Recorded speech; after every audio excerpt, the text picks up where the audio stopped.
Dears, എല്ലാവരും happy അല്ലേ? Welcome to our channel. ഇന്നൊരു ഹെൽത്തി ആൻഡ് ടേസ്റ്റി റെസിപ്പിയുമായിട്ടാണ് വന്നിരിക്കുന്നത്. Dates cake.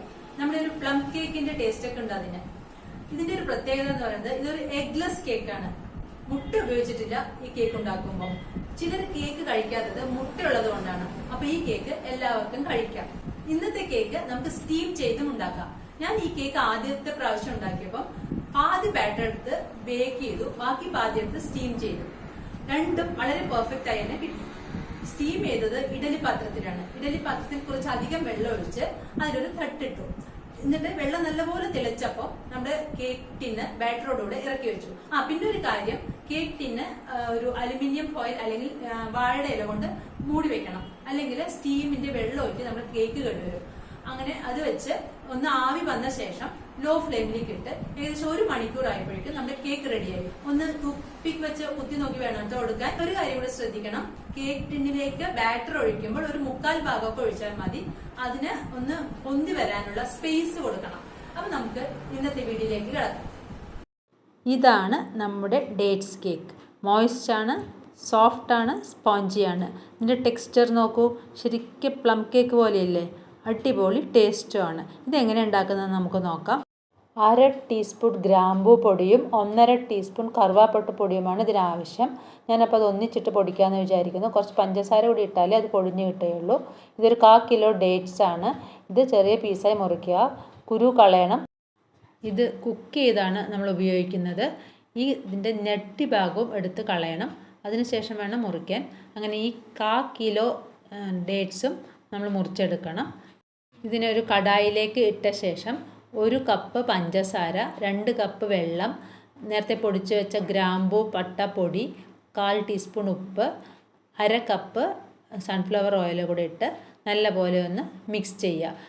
നല്ല മുന്തിയ ഇനം ഡേറ്റ്സ് വേണമെന്നൊന്നുമില്ല, സാധാരണ വില കമ്മിയായ ഡേറ്റ്സ് ആണെങ്കിലും കുഴപ്പമില്ല. ഇളക്കി കട്ടകളെല്ലാം ഉടഞ്ഞ ശേഷം നമുക്കിതിനെ അടുപ്പിലേക്ക് എടുത്ത് വയ്ക്കാം. ഒന്ന് ഇളക്കി കൊടുക്കുക. ഇത് നല്ലപോലെ തിളച്ച് വരണം. ഏകദേശം തിളയ്ക്കാറായിട്ടുണ്ട്. നല്ലപോലെ തിളച്ചിട്ടുണ്ട്. ഇനി നമുക്ക് സ്റ്റവ് ഒന്ന് ലോ ഫ്ലെയിമിലേക്ക് ഇട്ട് 10 മിനിറ്റ് അങ്ങനെ വെക്കാം. നല്ലപോലെ കുറുകി വരണം. കുറുകി വന്ന ശേഷം ഗ്യാസ് ഓഫ് ചെയ്ത് ഒന്ന് തണുക്കാൻ വയ്ക്കുക. അപ്പോഴേക്കും നമുക്ക് ഡ്രൈ ഇൻഗ്രീഡിയൻസ് ഒന്ന് റെഡിയാക്കാം. 2 കപ്പ് മൈദയും 2 ടീസ്പൂൺ ബേക്കിംഗ് സോഡയും ഇട്ട് ഒന്ന് ഇളക്കി ചലിക്കണം. ഇതൊന്ന് 2 പ്രാവശ്യം ചലിച്ചെടുക്കേണ്ടതാണ്. അപ്പോഴേക്കും നമ്മുടെ ഡേറ്റ്സിൻ്റെ ആ മിക്സ് തണുത്തിട്ടുണ്ടാവും. ഇനി അടുത്ത പ്രാവശ്യം ഇതിൻ്റെ മീതയ്ക്ക് വേണം ചലിച്ചിടാൻ. നമ്മുടെ ബേക്കിംഗ് സോഡയും മൈദയും നല്ലപോലെ കമ്പൈൻ ആവണം.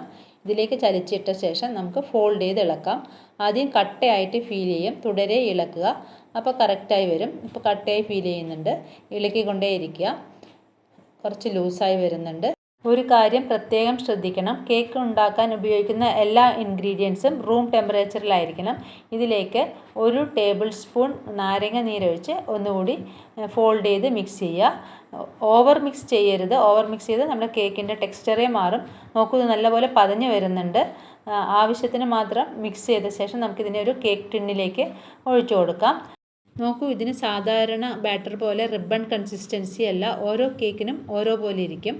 ഇനി ഇതിനെ ഒരു 30 പ്രാവശ്യം ടാപ്പ് ചെയ്ത് കൊടുക്കുക. എയർ ബബിൾസ് എസ്കേപ്പ് ചെയ്യാനാണ്. 10 മിനിറ്റ് ലോ ഫ്ലെയിമിലിട്ട് പ്രീ ഹീറ്റ് ചെയ്ത സോസ് പാനിലേക്ക് നമ്മുടെ കേക്ക് ബാറ്റർ വെച്ച് കൊടുക്കാം. 2 മിനിറ്റ് ഹൈ ഫ്ലെയിമിൽ ഇട്ട ശേഷം ഫ്ലെയിം ഒന്ന് ലോ ആക്കുക.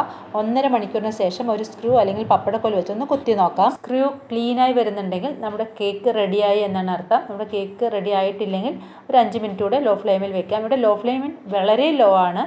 നല്ലപോലെ തണുത്ത ശേഷം നമുക്ക് കേക്ക് ഒന്ന് ഡീമോൾഡ് ചെയ്തെടുക്കാം.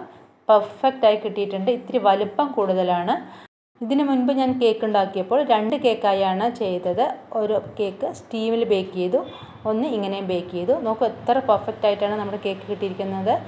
ഇതിൻ്റെ മോൾ ഭാഗം ഇത്തിരി ബ്ലാക്ക് കളറായിട്ടുണ്ട്. അത് അതിൻ്റെ ടോപ്പിൽ മുട്ടി. ഞാൻ പറഞ്ഞില്ലേ കേക്ക് ഇത്തിരി വലുപ്പം കൂടിയെന്ന്. ആ ടോപ്പിൽ മുട്ടിയത് കാരണം അത് റെസ്ട്രിക്റ്റ് ചെയ്തു കേക്കിന് പൊന്തി വരുന്നതിൽ നിന്ന്. അതാണ് ആ ബ്ലാക്ക് കളറ്. ഇനി നമുക്ക് നമ്മുടെ ഇഷ്ടം പോലെ സൈസും ഷേപ്പിൽ നമ്മുടെ കേക്ക് മുറിച്ചെടുക്കാം. നല്ല സോഫ്റ്റാണ്. ടെക്സ്ചർ നോക്കൂ എത്ര പെർഫെക്റ്റ് ആണെന്ന്. ഇത് കഴിക്കുമ്പോൾ ഒരു പ്ലം കേക്കിൻ്റെ ടേസ്റ്റ് എല്ലാം കിട്ടുന്നുണ്ട്. പിന്നെ ഫ്രിഡ്ജിൽ വെക്കണമെന്നൊന്നുമില്ല, പുറത്ത് വെച്ചാൽ മതി. കുറച്ച് ദിവസം അത് കേടാവാതെ ഇരുന്നോളും.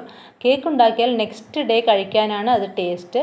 നെക്സ്റ്റ് ഡേ ആണ് മുറിക്കുന്നത് നല്ലത്, പൊടിഞ്ഞു പോവില്ല. കത്തി എപ്പോഴും ചുടുവെള്ളത്തിൽ മുക്കി തുടച്ച ശേഷം കേക്ക് മുറിച്ച് കഴിഞ്ഞാൽ പെർഫെക്റ്റ് ആയിട്ട് കിട്ടും. നോക്കൂ കേക്കിൻ്റെ ടെക്സ്ചർ എത്ര രസമാണ്, സ്പോഞ്ചി ആയിട്ടുണ്ട്, മോയ്സ്റ്റ് ആയിട്ടുണ്ട്. ഇതൊരു എഗ്ലെസ് കേക്കാണ്. നിങ്ങളൊന്ന് ട്രൈ ചെയ്യുക, അഭിപ്രായം പറയുക, ലൈക്ക് ചെയ്യുക, ഷെയർ ചെയ്യുക. എന്നിട്ട് സബ്സ്ക്രൈബ് ചെയ്യാത്തവരാണെങ്കിൽ സബ്സ്ക്രൈബ് ചെയ്യുക. Thank you dears.